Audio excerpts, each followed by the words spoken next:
우리 일상의 생활에서 이 정상과 또 비정상에 대한 판단의 자리가 때로는 묘할 때가 있습니다.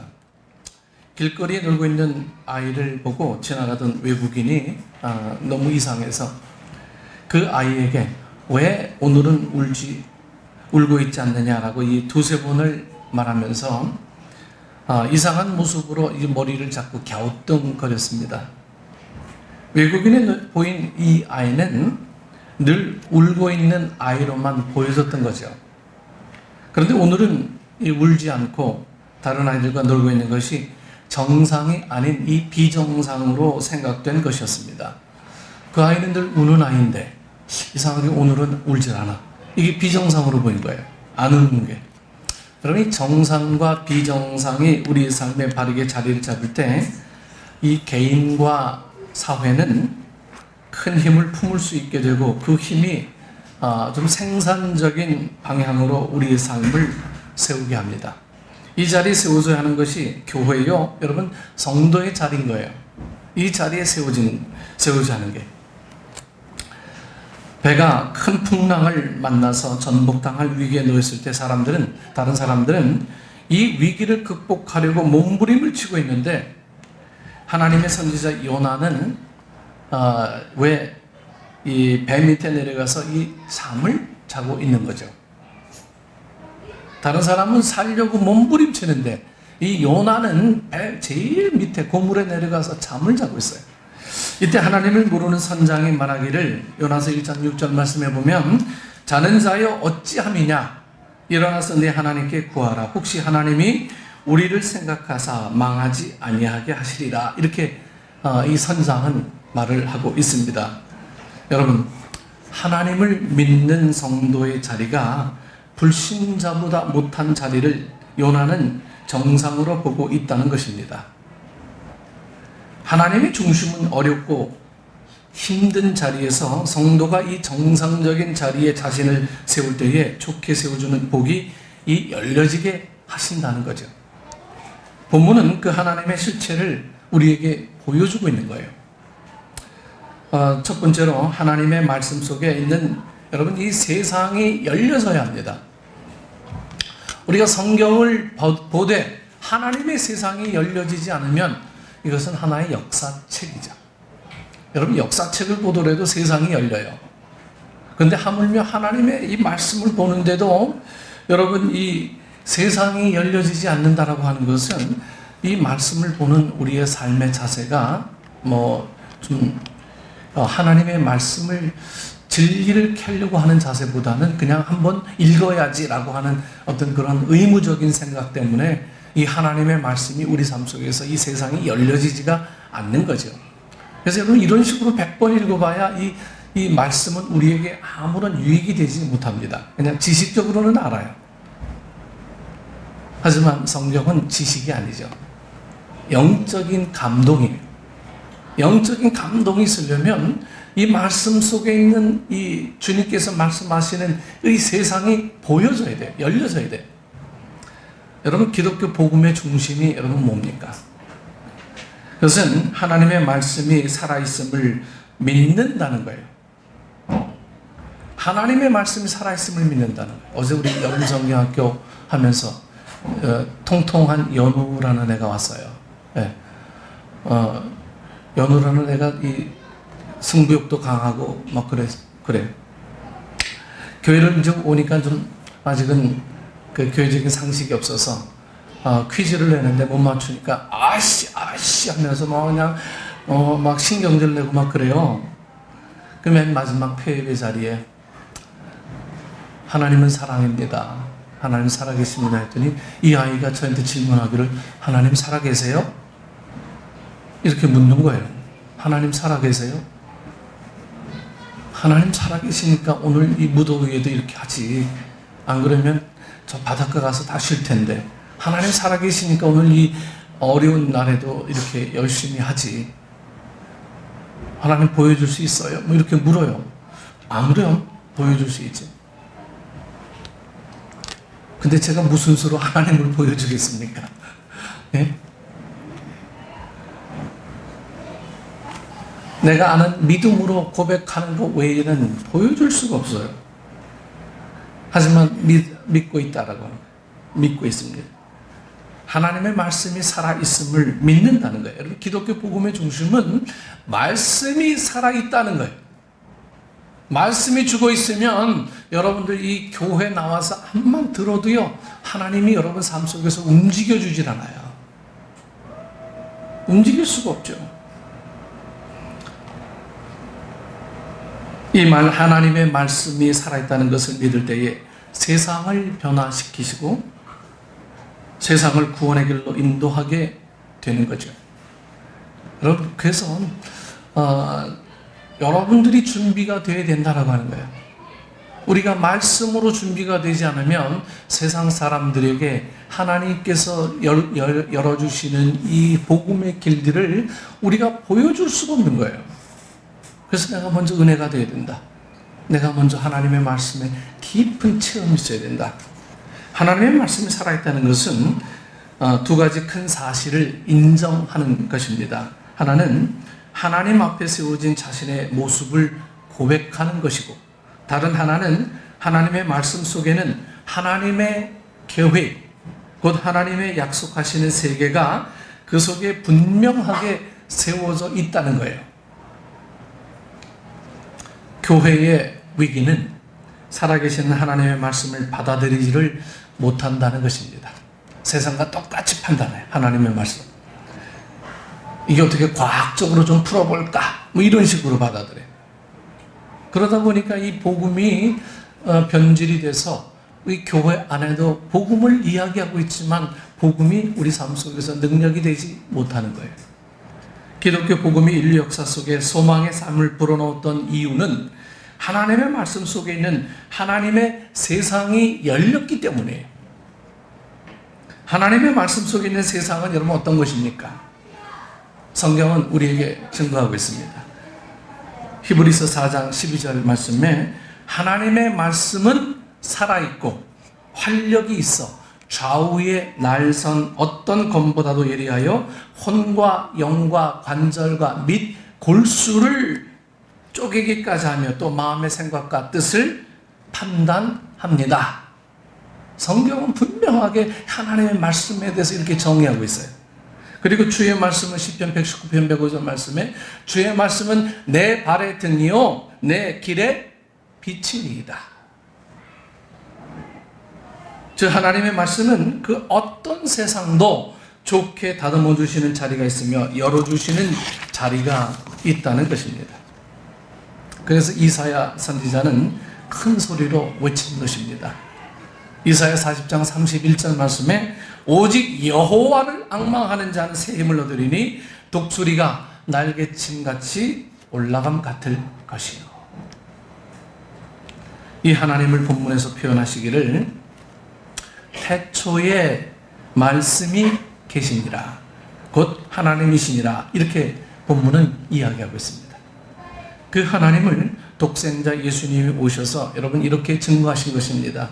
너희가 악한 자라도 좋은 것으로 자식에게 줄 알거든 하물며 하늘에 계신 너희 아버지께서 구하는 자에게 좋은 것으로 주시지 않겠느냐 이렇게 말씀하시죠. 하나님께서 우리를 위해 좋은 것을 주시는 이유가 무엇입니까? 왜 우리에게 왜 좋은 걸 주시려고 해요? 하나님께서 우리에게 왜 좋은 걸 주시려고 해요? 우리 별로 말도 안 듣고 좀 그런데 말씀으로 살아라 이렇게 얘기해도 안 사는데 왜 자꾸만 좋은 걸 주시려고 하시죠? 그것은 성경이 오늘 우리에게 답을 하고 있죠. 로마서 8장 32절 성경에서 정말 중요한 구절입니다. 자기 아들을 아끼지 아니하시고 우리 모든 사람을 위해 내주신 이가 어찌 그 아들과 함께 모든 것을 우리에게 은사로 주시지 않겠느냐 이렇게 하셨기 때문에요. 다시 말하면 하나님의 말씀이 육신이 되어 오신 자리가 독생자 예수님이시며 그 말씀을 믿을 때에 하나님이 말씀 속에 있는 세상을 좋게 열어서 세워주시는 자리를 고백하게 하신다는 것입니다. 그래서 우리가 할 일은 아무것도 없어요.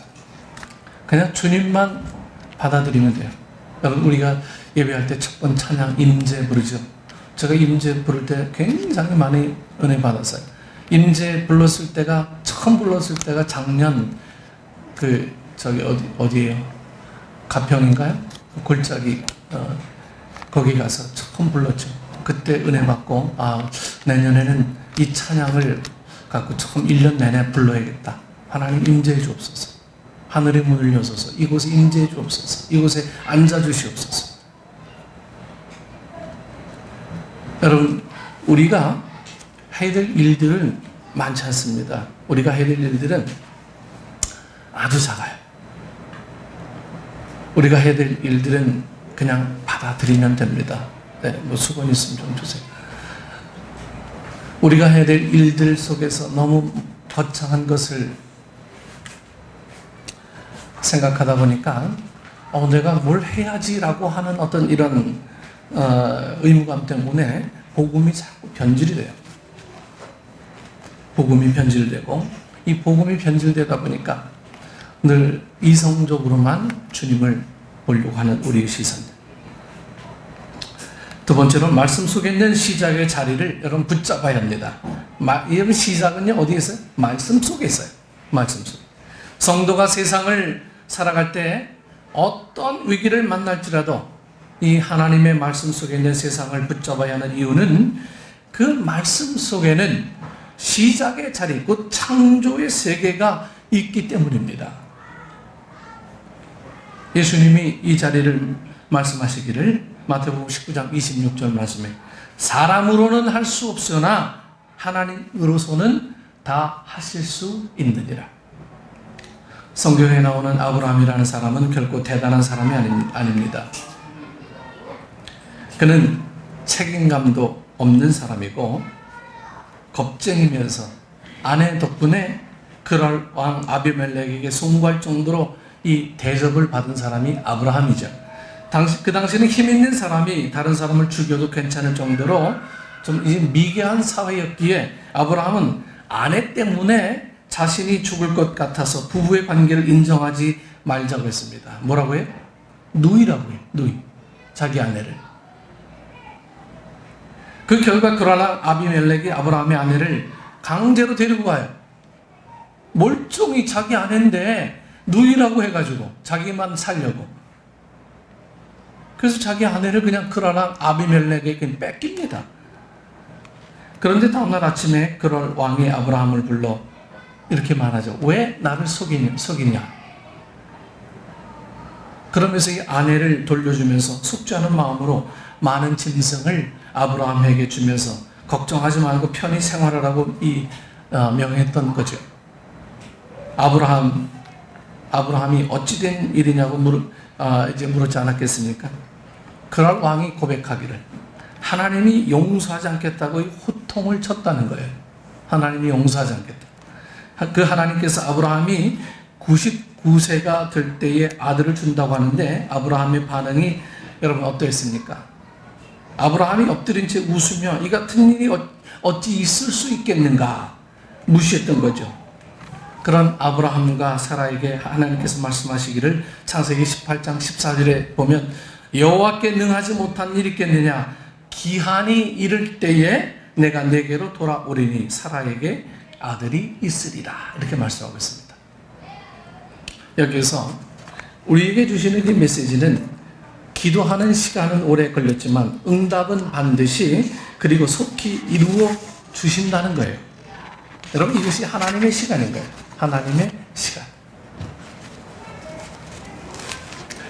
또 한 사람을 소개하면 자신의 약한 모습을 떨쳐버리지 못하는 약점 때문에 좀 변명하기에 급급한 모세에게 하나님은 말씀하신 거죠. 출애굽기 4장 16절 말씀에 그가 너를 대신하여 백성에게 말할 것이니 그는 내 입을 대신할 것이요 너는 그에게 하나님같이 되리라 이렇게 말씀하고 있어요. 여러분 살아계신 하나님이 우리에게 주시는 말씀 속에는 여러분 얼마든지 더 좋게 시작의 자리에서 창조의 축복으로 우리를 복되게 세워주신다는 거예요. 이 자리를 본문에서 만물이 그로 말미암아 지은 바 되었다라고 하신 것입니다. 여러분, 창조주이신 하나님이 우리를 좋게 세워주시려고, 여러분, 말씀을 믿을 때 약한 것을 만져주시는 하나님이 시작의 자리를 열어주심을 믿고 살아가야 된다는 거예요. 조금 더 쉽게 말씀드립니다. 그냥 우리 마음은 엽시다 이거예요. 그냥 마음은 주님이 내 삶 속에 비집고 들어올 만큼만 열어놓으세요. 활짝 열지 않아도 돼요. 그냥 요만큼만 열어놓으시면 주님이 알아서 들어오세요. 근데 주님이 들어오지 못하는 건 요만큼의 시간, 이 마음문도 안 열어준다는 거예요. 여러분, 은혜는 비집고 들어옵니다. 은혜는요. 은혜는 그냥 막 은혜의 폭포수 같은 자리에서 막 어느 날 갑자기 막 이렇게 임하는 것처럼 생각되지만요, 은혜는 비집고 들어와요. 제 군에서 이 군종 생활을 하면서 제가 상병 시절에 이 병원에 후송을 가게 됐습니다. 병원에 후송을 가게 돼서 창동 병원에 한 6개월 정도를 입원하게 됐어요. 그 입원한 이유는 이 추간판 탈출증 해가지고 뭐 쉬운 허리 디스크에서 허리 디스크 급성 훈련 받다가 이제 갑자기 허리에 문제가 생겨서 후송을 가게 돼서 병원에 한 6개월 신세를 지게 됐습니다. 그 딱딱한 침대에 누워서 이 디스크 환자는 푹신한 침대 안 줘요. 딱딱한 침대죠. 그러면서 거기서 그 동네에서 이제 사역하시는 할머니 전도사님이 이 창동병원에서 같이 사역을 하시거든요. 그 할머니 전도사님이 신학생들만 전부 다 모아서 이 바이블 스터디를 시작했어요. 그 아침마다 가기 싫었는데 아침마다 이 짧은 머리채에 막 잡아당기는 할머니에 막 욕해요. 그 할머니 전도사님이 막 이놈의 새끼들 막 욕을 하면서 막 바이블 스터디에 끌고 가요. 그래서 그 교회에서 바이블 스터디를 한 6개월 했습니다. 배운 거는 뭐 많이 기억이 안 나는데 제가 얻은 건 너무너무 많습니다. 병원에서 제 허리가 옆에 와 있었어요. 네, 안 아픈 쪽으로 걷다 보니까 허리가 비틀어져가지고, 그러면서도 계속 주님 앞에 기도하고 말씀 보고, 그리고 이 교회에서 성가대 활동하고 교사도 하고 계속 이 환자 보기 보면서 계속 그런 사역을 계속 했었습니다. 그러던 어느 날 한 4개월쯤 되던 날 허리가 점점 들어가요. 그러고 나더니 허리가 이제 불편해지는 게 사라졌어요. 불편해진 게 사라지고, 그리고 이제 온전해져서 나중에 한 6개월쯤 돼서 다시 엑스레이를 찍어보니까 처음 들어올 때 하고 나중에 나갈 때 엑스레이를 찍어보니까 달라진 거예요. 의사들도 신기해서 이거 어떻게 된 거지? 이거 의학적으로는 자연적으로 이렇게 들어가고 이럴 게 아닌데, 네. 여러분, 이 은혜란 걸 그때 제가 경험했어요. 은혜는 나도 모르는 사이에 살며시 들어오는 거구나. 자연스럽게 오는 거구나. 주님 앞에 매달려서 막 폭풍같이 오열하고 뭐 기도하고 고백하고 이래야만 들어오는 게 은혜가 아니구나. 그냥 하다 보면, 말씀 읽다가 보면, 찬송하다 보면, 예배하다 보면, 이 모임 공동체에 임하다 보면, 하기 싫지만 하다 보면 하나님께서 우리에게 자연스러운 은혜를 허락해 주시는 거예요. 하다 보면 마음이 열리거든요. 하다 보면 그게 하나님이란 걸 알게 되거든요. 그런 은혜가 우리 삶 속에 자꾸만 고백이 되어져야 되는 거예요. 고백이. 말씀 믿을 때 주님께서 열어주세요. 우리 마음이 열리지 않은 것은 내가 아직 말씀을 믿지 못하는 거예요. 그 말씀이 내 삶 속에 적용이 되지 않는 거예요. 나와 관계 없는 거지. 세 번째로 살아있는 자리를 여러분 복되게 받아들여야 합니다. 살아있는 자리를. 사람들이 세상을 살아가는 모습은 나름대로 이제 세 가지로 구분할 수가 있습니다. 첫째는 무관심으로 살아가는 자리예요. 무관심으로. 이는 신경을 끄고 살아간다는 겁니다. 아예 신경을 다 끊어. 난 거기에 관심 안 둬. 두 번째로 죽을 힘을 다해 살아가는 자리죠. 이는 좋은 날을 기대해보지만 출구가 전혀 보여주지 않는다는 거예요. 셋째는 사는 것 같이 세상을 살아가는 자리입니다. 세상을 잘 살아간다는 것은 사는 것 같이 세상을 살아가는 것을 말합니다. 사는 것 같이 세상을 살아간다는 것은 살아있는 것이 좀 고맙게 여겨진다는 말이에요. 살아있는 게. 여러분 살아있음에 감사하십니까? 여러분 존재한다는 게 여러분 얼마나 감사한 일인지 아세요? 네? 내 옆에 누군가가 지켜보고 있다는 게 얼마나 감사한지 아세요? 투닥투닥 싸우지만 그 싸우는 대상이 있다는 게 여러분 얼마나 감사한지 아십니까? 이 존재 자체가 우리 삶 속에는 너무 감사한 거예요. 그런데 이 감사를 우리는 다 잊어버려요.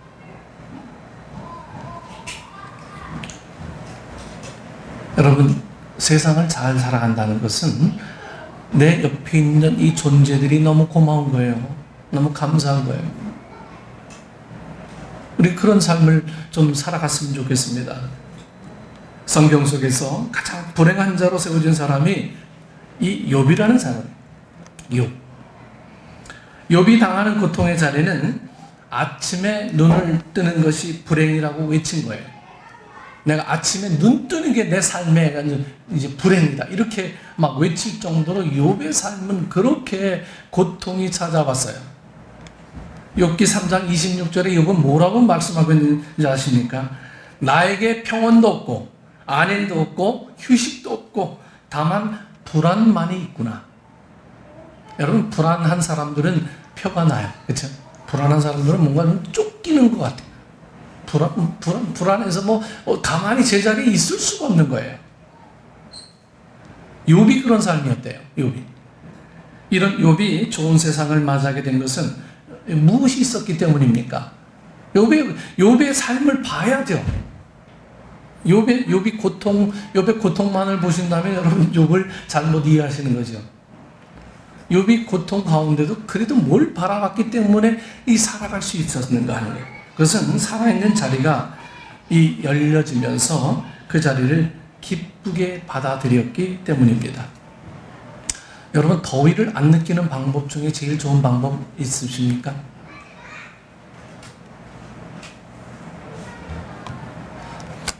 제가 고등학교 때인가 한번 여름에 포항제철 한번 견학 간 적이 있어요. 포항제철 그 용광로에서 막 그 쇳물이 막 떨어지는 거 구경했는데 멀리 떨어졌어도 그 열기가 막 엄청나요. 그 열기가. 포항도 만만치 더운 도시거든요. 너무너무 더워요. 근데 그때도 36도, 37도 막 이랬는데 밖에 나오니까 36도, 37도가 내가 느낌상으로는 영하 한 5도, 6도 되는 것 같아요. 여러분, 이 더위보다 더 강력한 성령의 능력이 우리에게 임하면 여러분, 더위를 이겨낼 수 있는 것처럼 우리 모든 사람들도 여기 고통의 자리만 보지 말고 고통의 자리를 이기게 할 수 있는 하나님을 좀 볼 수 있는 능력들이 우리 삶 속에 있었으면 참 좋겠습니다. 이것이 없으면 이게 없으면 우리가 이 세상을 그냥 고통 가운데 살아가는 거예요. 고통 가운데.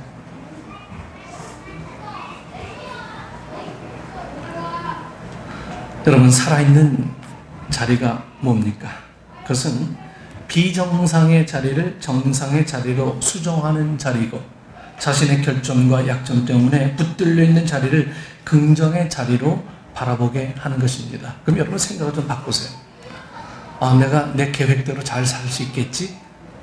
이제 역전시키세요. 내가 내 계획대로는 잘 살 수 없어. 이제는 하나님께서 주시는 은혜로 살 수 있어요. 이거예요. 이게 우리 삶 속에 들어오면 이제는 여러분들은 이제 잘 살 수 있는 비결을 막 이제 세상이 열려지는 은혜로 막 보여지게 되는 거예요. 비정상의 자리, 지금 정상의 자리라고 여러분 보십니까? 내가 살아가고 있는 이 자리가 비정상의 자리예요. 사실은 하나님은 우리를 경쟁하며 살라고 이 세상을 만들지 않으셨어요. 다스리며 살라고 만드셨죠. 서로서로 아기다툼하고 하려고 하지 않으셨어요. 하나님은 그날 먹을 것만 거두라고 하셨어요. 그리고 나누라고 말씀하셨어요. 그래서 주님 친히 보여주시잖아요. 나누다 예수님 몸까지 나눠주는 거예요. 근데 이 세상이 여러분 내 것만 취하는 이거 개인은 극도로 이기주의에 빠져 있고 나라는 또 나라대로 극도로 이기주의에 빠져 있고 지금 미국의 대선 후보 중에 이 트럼프라는 후보는 요즘 막말로 참 세계를 놀라게 하고 있는 인물 중에 하나죠. 네, 자기네 나라 대통령을 IS 창시자라고 얘기를 하는 등 여러 가지 이제 참 어처구니 없는 얘기들이 많이 이제 벌어지고 있어요. 집단 이기주의, 개인 이기주의가 집단 이기주의처럼 되는 세상을 지금 우리가 살고 있는 게 여러분 정상이라고 보십니까? 여러분 우리나라 지금 교육계가 정상이라고 보십니까? 이 아이들이 공부를 12시간, 13시간 해도 전부 다 이 공부 못하는 아이들만 모여 있는 것 같아요. 다 천재가 돼야 되는데 옛날에 공부 한두 시간 했으면 끝이에요. 12시간, 13시간 공부하는데도 이상하게 성적이 안 올라. 다 100점 맞아야 돼. 여기 정상입니까? 이건 비정상이죠. 지금 세상이 좀 뒤집어져 있어요. 그럼 우리 시각을 좀 바꿔야 되죠. 이제는 저 거꾸로 살아보자. 이제는 내 계획대로 살아왔던 것들을 하나님의 말씀으로 좀 살아보자. 이렇게 되어질 때에 주님께서 주시는 그 은혜가 뭔지를 이제는 좀 볼 수 있는 안목들이 열려지게 되지 않겠습니까? 여러분, 이 욥이 바라보는 긍정의 자리는 어떤 자리입니까? 그러할지라도 내가 오히려 위로를 받고 그칠 줄 모르는 고통 가운데서도 기뻐하는 것은 내가 거룩하신 이의 말씀을 거역하지 아니하였음이라. 욥은 6장 10절에 이렇게 고백을 하고 있어요. 내가 아무리 이런 외적인 고통 속에 있을지라도 결코 하나님의 말씀을 거역하지 않겠다. 이렇게 고백을 하는 거예요. 하나님께서 얼마나 이뻐하시고 얼마나 그를 칭찬해주고 싶겠습니까? 그리고 욥기 23장 10절에 이 욥의 유명한 고백입니다. 내가 가는 길을 그가 아시나니 그가 나를 단련하신 후에는 내가 순금같이 되어 나오리라. 이 욥의 고백입니다. 욥의 고백. 믿음으로 고백한 거예요. 죽을 힘을 다해도 안 된다는 세상으로만 우리를 바라보지 마십시다. 하나님으로 살아있는 자신이 세워져야 할 지극히 정상적인 자리를 긍정의 그릇에 담아서 자신의 복으로 누리며 사는 것이 사는 것 같이 살아가는 삶의 자리입니다. 그것이 가능한 증거는 본문에 증거하는 하나님 안에 생명이 있기 때문입니다. 하나님 안에 생명이 있기 때문에. 그래서 성경은 증거하고 있어요. 빌립보서 4장 6절에 뭐라고 말씀하고 있습니까? 아무것도 염려하지 말고 다만 모든 일에 기도와 간구로 너희 구할 것을 감사함으로 하나님께 아뢰라. 하나님의 생명은 기도하는 자리만이 사는 것 같이 살아가는 자로 세워주시며 나 자신에게 간증거리를 주신다는 거예요. 여러분, 예수 10년, 20년 믿어도 간증거리 하나 없이 살면 되겠습니까? 간증거리가 없는 게 뭐예요? 아무런 일을 하지 않았다는, 아무런 액션이 없었다는 거예요. 모험도 없고. 그리고 이 하나님 앞에 내 삶을 내어놓는 아무런 이유가 없었다는 거예요. 그래서 좀 간증거리가 했으면 좋겠어요. 하나님을 내 삶 속에서 하나님을 자랑할 만한 그런 이유들이 자꾸만 좀 만들어졌으면 좋겠어요. 때로는 좀 모험적인 일이 필요합니다. 이 신앙생활에는요. 때로는 세상과 딱 끊어버리는 결단도 필요합니다. 때로는 나 자신을 좀 모질게 세우는 하나님의 삶 속에 그냥 막연하게 의지하는 내가 좀 손해가 되더라도 그런 결단들이 필요할 때 간증도 생겨나고 거기에 사람들이 너 어떻게 그렇게 복이 되었어? 이런 얘기들도 막 생겨나는 거고 그런 거죠. 저는 금요 목장에 좀 이런 얘기들이 많았으면 좋겠어요. 그냥 사람만 잔뜩 자랑하는 그런 모임이 아니고요. 하나님을 자랑하는 것. 하나님이 이렇게 해서 내 삶 속에서 엄청난 일을 행하셨어. 이런 고백이 좀 많은 그런 모임이 됐으면 좋겠습니다. 세상을 좋게 세워주신 하나님이 살아있는 복을 알게 하려고 여기까지 인도하신 것을 믿는 성도로 살아갑시다. 그 이유는 예수님 안에 생명이 있기 때문에. 생명. 여러분, 생명보다 더 귀한 게 뭐가 있겠습니까? 생명보다 귀한 거 없어요. 더운 여름철에 여러분들 터널이라는 영화를 보시면 한 생명을 위해서 이 정부가 노력하는 수고들을 여러분 아실 겁니다. 그 한 생명이 귀하다고 하는 것은 비록 예수님 안 믿는 사람도 다 알아요. 그 생명 그냥 하찮게 여기면 그냥 포기하고 다른 발전하죠. 근데 그 한 생명이 귀하다는 거 세상 사람들도 이미 알고 있더라고요. 근데 그 하나님을 믿는 우리가 왜 그 한 생명을 왜 소중하게 여기지 않느냐는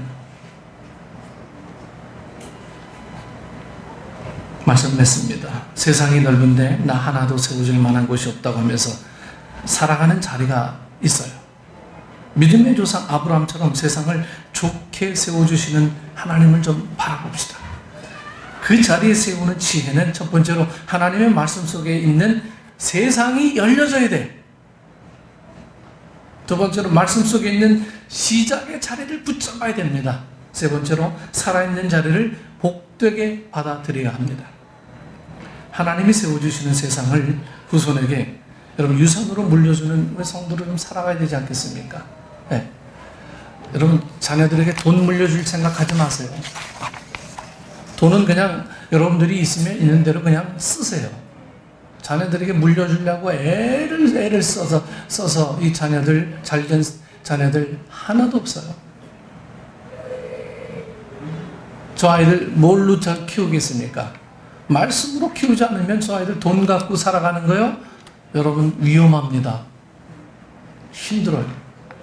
그래서 우리 믿음의 유산을 좀 물려주려고 계획을 하셔야 돼요. 저는 물려줄 것도 없지만 믿음의 유산 외에는 아무것도 없어요. 너희들이 알아서 모든 걸 다 결정해라. 이거 외에는 할 방법이 없어요. 그래서 주님 앞에 무릎 꿇습니다. 이게 주님을 기뻐하는 이유가 아니고 뭐겠습니까? 여러분들도 세상을 좋게 세우신 하나님 앞에 겸손히 이제 말씀으로 시작하십시오. 말씀으로 시작하시고 말씀이 내 안에 들어와서 내가 그냥 말씀이 이끌려가는 삶이 되는 거예요.